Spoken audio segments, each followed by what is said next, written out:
Good morning and welcome to Jew in the City Speaks with your host, Allison Josephs, also known as Jew in the City. It has been a rough several months for the Jewish community, coming off of a rough several years for the Jewish and worldwide community. News from the last couple weeks were unfortunately violent attacks against visibly dressed Jews. There was an Orthodox Jew who was shot down in front of his dentist's office in San Diego recently. There were stabbings and attacks in Paris from a man leaving services over Shabbat, a stabbing in Zurich. It's kind of getting a little bit rough out there, and combined with the onslaught of hate online, it's a lot for the Jewish community to take on. But we are trying to find the bright lines, the good news within all of the terror and panic. And you have to look for the helpers, as Mr. Rogers says. And so a helper, an unexpected helper that I want to tell you about today is someone who you may know from the movie Jerry Maguire or Stuart Little. His name is Jonathan Lipnicki. He was a child star and grew up to be an adult actor. And today he's an actor and producer. And he's also a proud Jew, and he's part of a beautiful project that is helping Jews be safer walking home from shul on Shabbos. So Jonathan, thank you so much for joining us today. Thank you for having me. Thank you for having me. It's an honor.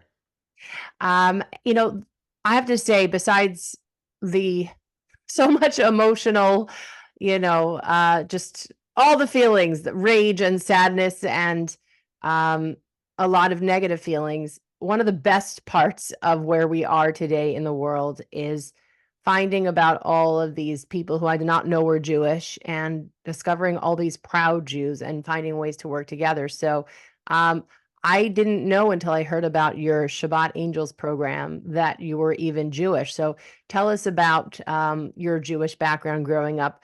Where did you grow up? How did you grow up? Yes, I grew up in Westlake Village, California. Was bar mitzvahed, went to Hebrew school, did all the normal Jewish things.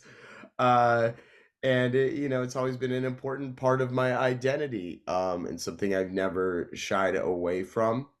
Even though it's been difficult. And I think people forget that when you talk to non-Jews that we grew up even with having armed guards at our local synagogue for the high holidays. It's always been something that's been creeping there. I think that people forget that when now it's so much in the zeitgeist. I've had a lot of friends reach out really since 2021. I believe I could be wrong dates wise, but March 2021 is really when we started, especially doing this, walking people to and from the synagogue.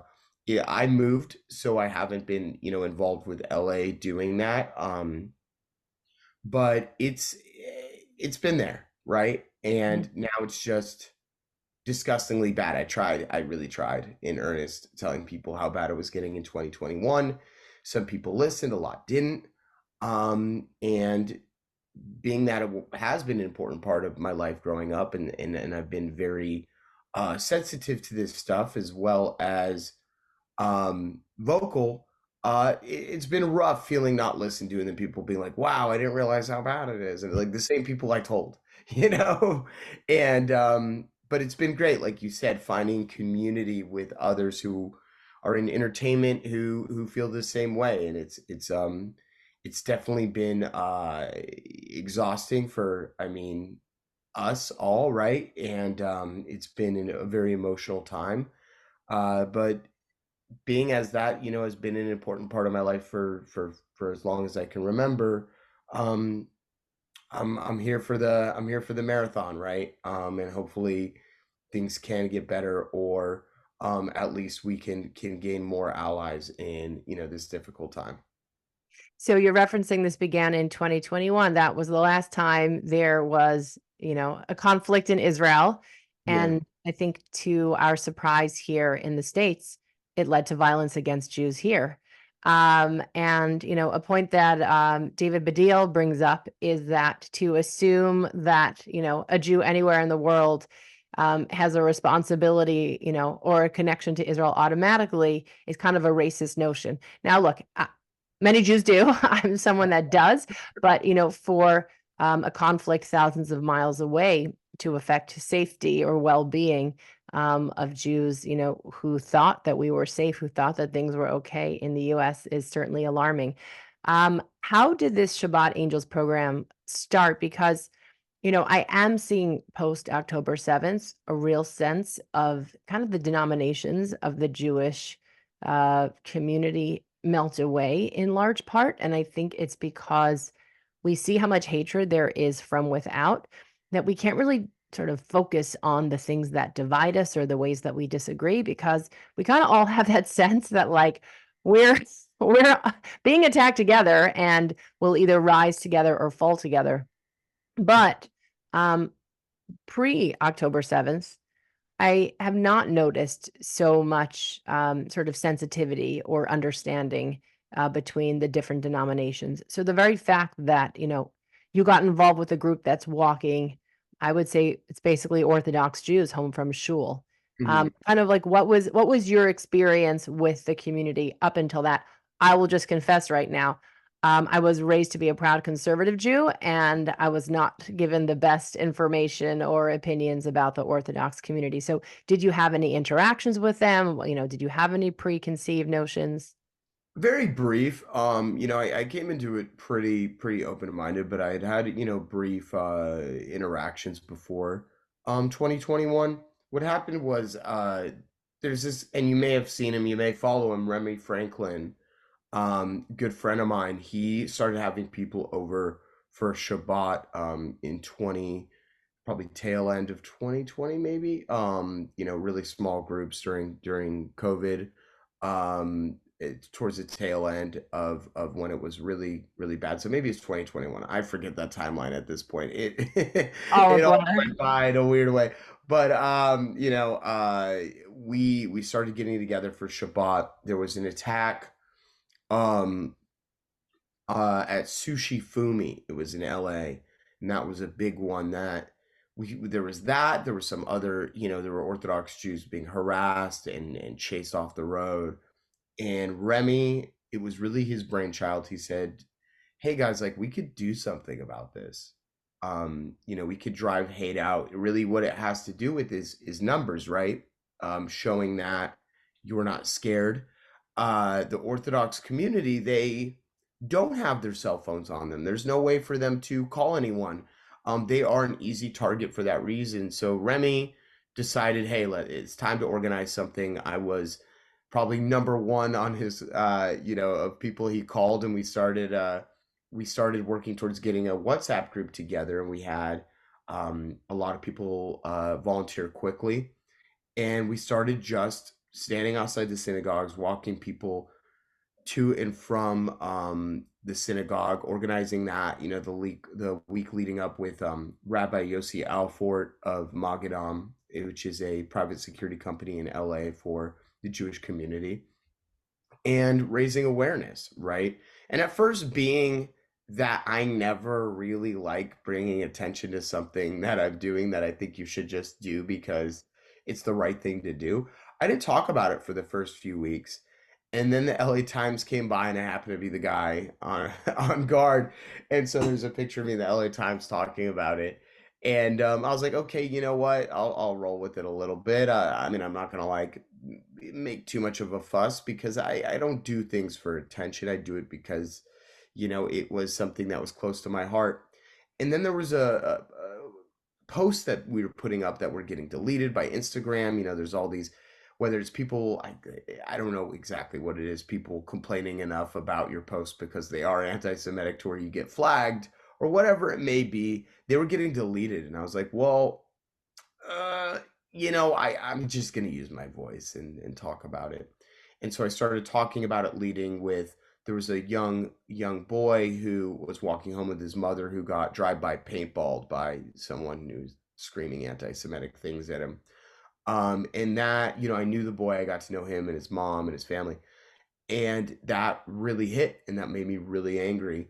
So then we brought some attention to it. We were starting to get a lot of momentum anyway of people in our WhatsApp group, and we were spending our weekends doing that. And it really, when you show solidarity and you show strength, people who hate people aren't the bravest people in the world. When you start having a bunch of guys just standing outside the synagogue walking people home, a lot less occurrences started happening. Now, Mm. granted, there still was people come by, they scream mean things at you, they do things like that. They still were definitely there, but I think that the more solidarity you show and the more you're not afraid to point it out when you see it, the better we're going to be, because there's you know we have our enemies, but we also have a lot of people who are scared to be Jewish now, or feel they need to assimilate, and that is not the way to go. That's not smart. We have to be able to organize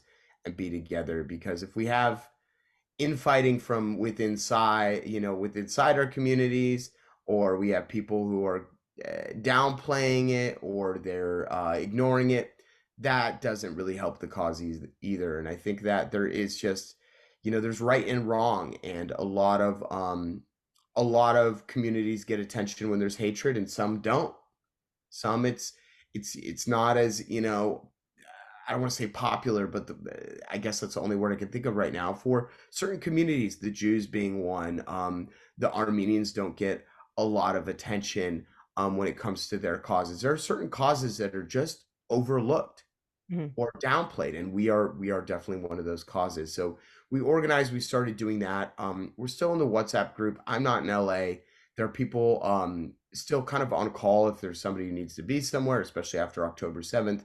I was organizing some calls with friends for people who needed in LA, whether they were an elderly couple or elderly person who wanted to walk to the synagogue. People are rightfully scared in this time, and it seems like every single week there's something. Mm. Multiple somethings. Like you were just speaking about in the intro. It's terrifying that this continues to happen, and people downplay our cause, or ignore it, or Or you know blame us for our own hatred. yeah, blame us for our own hatred. And the thing is, like, yes, most Jews, we are going to have a connection with Israel. But the thing is, it's not black and white where, yeah, I have a connection with Israel, but it's not one of those things where, everybody agrees with every single thing that happens, Sure. or they, there's just so many ways that people conflate, um, that being okay. Now there's some form of resistance, and that's not Mhm. resistance. What we saw happen on Mhm. October 7th, that's disgusting. Mhm. And the lack of attention that got, as far as it felt like people waited to post about about it until Israel did something, was really horrifying to see, because you can hold two things true at once. You cannot like things going on over there, but you can also recognize that October 7th was one of the most disgusting things that's happened in probably the last 100 years. And you can recognize and feel empathy for the Jewish people and want them to be okay. And that really horrified me, to see people just overall ignore that, or wait a while to post and then start talking about how it's resistance. And that is clearly not resistance. That is disgusting behavior. And I mean, to say the very least, I disgusting doesn't even go. We It we doesn't lack even words. can't There, get there we described. lack words to describe everything that we experience or have learned about the situation, because it's beyond the humanity, or even like the worst nightmares I think most people could have. What was the reaction, when you were doing the Shabbat Angels program? What was the reaction of the people that you were walking? Any stories come to mind of, people's appreciation, or what it felt like for them to see Jews from another part of the Jewish community noticing them, recognizing? Because I'll tell you, one of my friends from college who's a Reform Jew, I remember during that same period of violence, it was feeling increasingly scary to be out wearing a skirt, covering my hair. My daughter was going to go meet some friends in a midtown Manhattan kosher restaurant, and they were all wearing skirts. And I was nervous. I didn't know if I wanted her to kind of out herself like that in, a place where there was so much attention. And it felt one of my friends heard that she was going. She said, "I'll walk her. I'll come out and walk your daughter, to and from the restaurant." So, and it was really touching to see that Yeah. she noticed that. So, what kind of a response did you get from the people who took these services up? Very, very positive response. I got to know a lot of Orthodox families. I went to their houses for Shabbat and got to learn a little bit more about them. And yeah, it was like you were saying earlier, it was my connection became stronger with the Orthodox community, and those walls definitely came down between my beliefs and theirs. And they were very, very accepting and very happy. A lot of them they're strong, right? They're like, you know what, I got myself, I'll walk myself home, but I do appreciate what you're doing. And there's a lot of strength there, and that's beautiful. And they were really supportive of what we were doing, and we got to really connect. And guess what, a lot of our volunteers were not even Jewish. Hmm. It's where people saw something that was beautiful. They saw something that was um wrong, and they wanted to do their part. And a lot of it was the martial arts community. Remy and I both do martial arts. We both do Brazilian Jiu-Jitsu. We had a lot of people in the Brazilian Jiu-Jitsu community, mixed martial arts, boxing, come out and spend some time. So I think that they were overwhelmed with gratitude for seeing other people, not just us, but people from other communities that just wanted to help.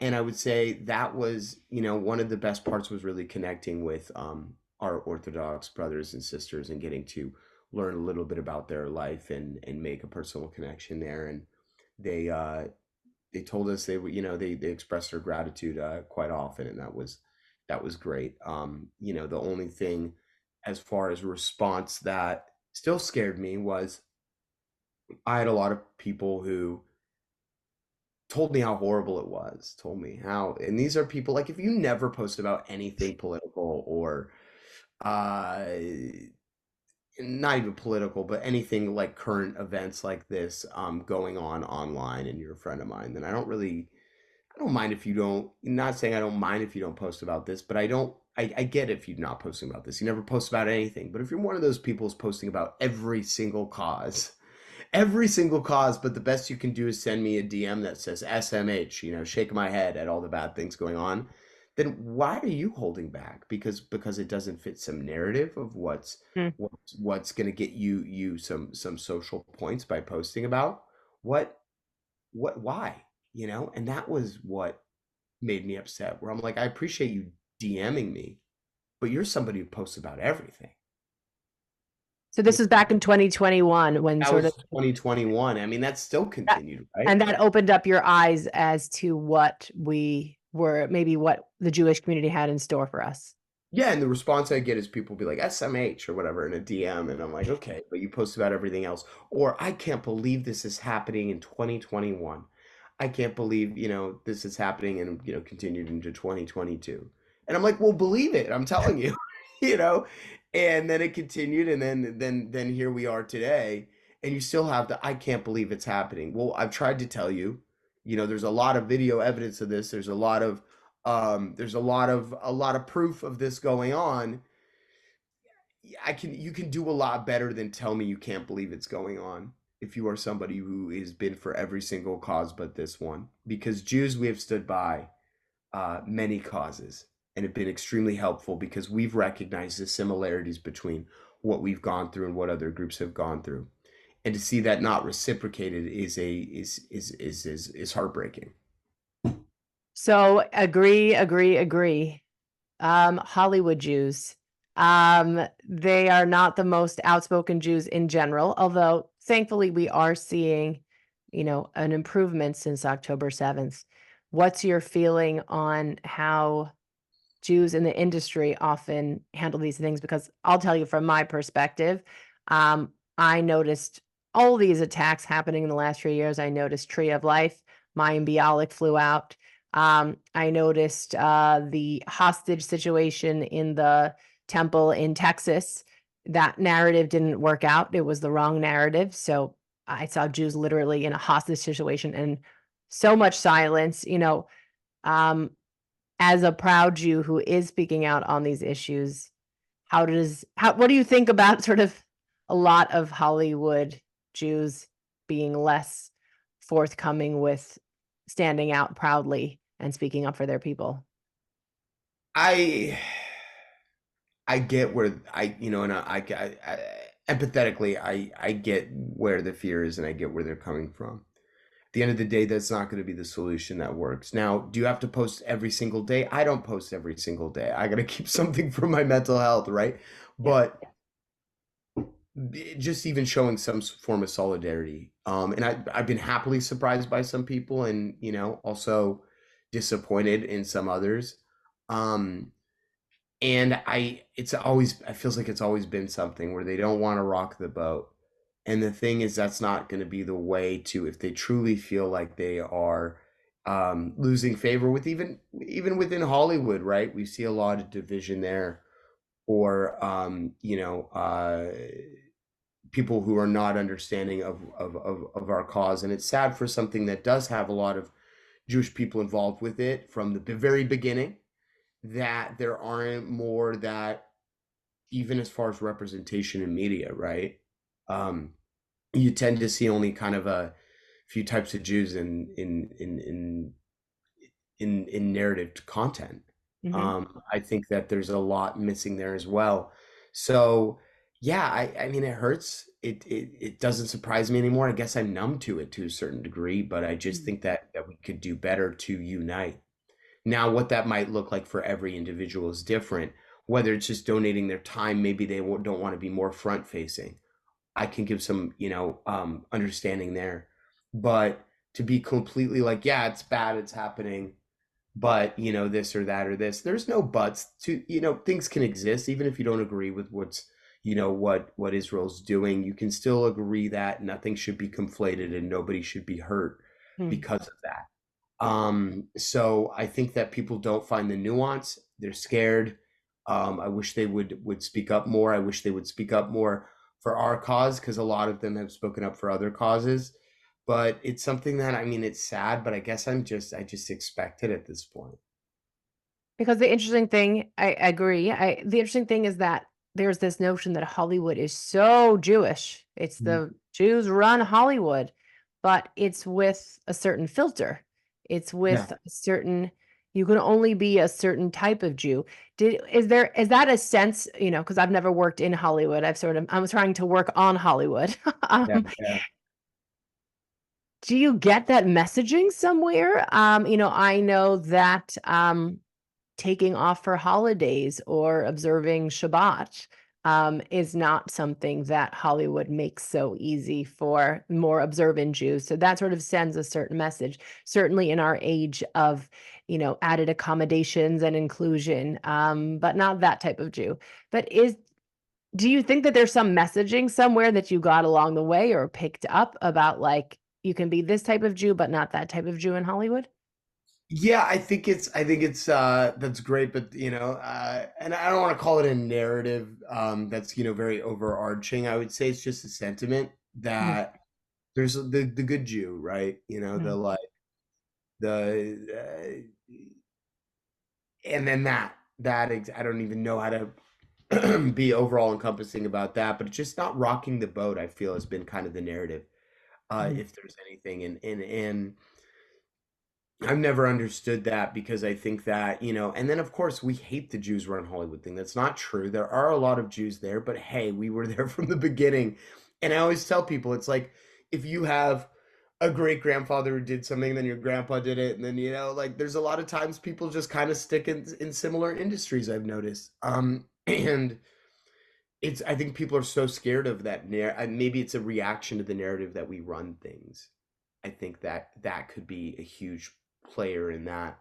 Um, but yeah, there's only a representation of a certain type of Jew, and I think a lot of people in the industry are quick to be like, I'm Jewish, and very much quick to stiff arm it on if it's, any religious notion of it. And for me, like, I have gotten a lot closer to God, Hashem, from 2021 on. I'm not gonna lie. It carries me, it carries me through. And I've noticed that there's a coldness there from the industry of, you know, and that's not gonna help at all. That's not helping, and it's not gonna help at all. And I think that it probably is a reaction to worrying on carrying that stereotype forward. But then we notice things that don't paint us in the best light are coming out in Hollywood, and I think that we need to be really cognizant of that, because that has been creeping up in a lot of content if you've seen the last few years, whether it be Oh, I've films. seen. I've seen. I'm sure you've noticed. I And counted. good. Look, when we wrote our Motion Picture Academy letter, which we're so happy that you signed, I wrote the first draft. Our David Badiel gave some important edits on it, including that most films about Jews are related to the Holocaust. And I hadn't noticed that until then. And then I started looking into it, and I was shocked. I mean, I did Jewish films, and it was like films in Berlin, films in Germany, films in Poland, films during World War II. And then I keep getting pitched or flagged this latest film about Jews. I think I've counted 8 films about the Holocaust came out in the last year, which is not to say that this isn't an important topic, but if this is all that we can produce, if we only see Jews dying, and then some of these Holocaust films don't even have Jews in them, like Jonathan Glazer's Zone of Interest didn't Yeah. even have Jews in it. The Mark Ruffalo Holocaust film didn't even have Jews in it. It's really problematic. What I've also heard is that it's difficult to get positive Jewish content greenlit, that the studios are just not interested in showing those more authentic or proud Jewish stories. I'm not sure if that's anything you've ever tried Uh, or I haven't come across that yet as far as the green lighting of it.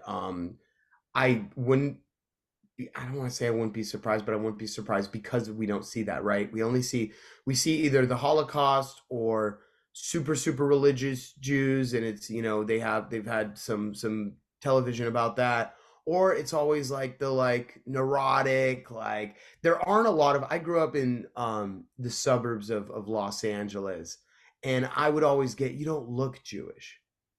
But there are a lot of Jews of very different backgrounds, and we don't see that. It's Yep. always like, oh, my bagel, and I'm nervous, and I love bagels, and, like, it's awful. Like, there, Awful.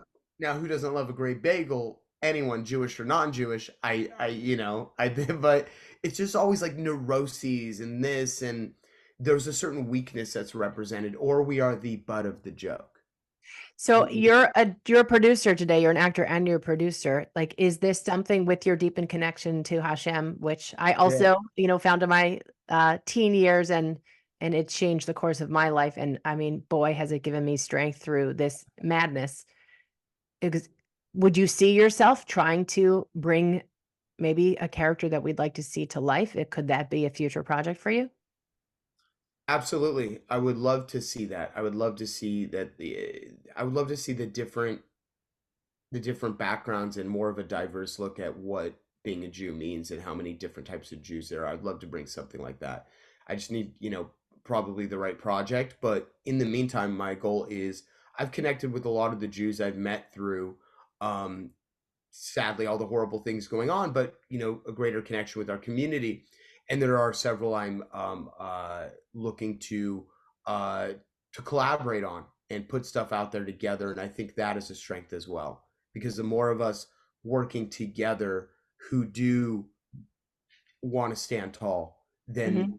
ultimately the we are creative people, we are prolific in creating more than one thing, that ultimately some really good television and film will follow, that isn't representative of a small amount or plays into stereotypes about being well-to-do or neurotic or, whatever it may be, which has always bugged me, because, there are just so many different types of Jews, and we are not trembling, which here with trembling knees, we are not the butt of jokes always. Now, we have dealt with things with humor, and that is great, but we also need to have a certain backbone when it comes to how we let ourselves be represented. 100%. And I think everything that you're saying about, this Shabbat Angel program, to come back to that, to walk with strength and courage and solidarity and, your own personal journey of drawing strength and comfort in a relationship with Hashem, like all that could be on the screen if we work towards projects like that. So I'm going to add you to my list now of people that I'm going to pitch things to when they come across our desk, because people are sending us ideas, and we want to see this get made, and we want to bring these positive and strong and proud Jewish feelings that we're all having to life, Mhm. so that they can get amplified, and the way that we see ourselves as a people, the way that we self-identify. If that could be on the screen, the effects of that in how Jews view themselves, around the world, could be world changing. So, thank you for being part of the solution on the micro level, and maybe hopefully on the macro level too. Yeah, no problem. I just want to see that I didn't get to see a lot of positive representation growing up, whether it was the Holocaust or whether it was always playing into our weaknesses or our stereotypes. I would like to see that because I would like the future generation to be more proud of where they come from. Amen. Well, thank you so much. It was so lovely chatting with you, and I hope there'll be more things to chat about. And Definitely have to sidebar on some things. We'll definitely have to talk. exactly. And thanks so much for listening. You can catch us same time, same place next week. Bye bye.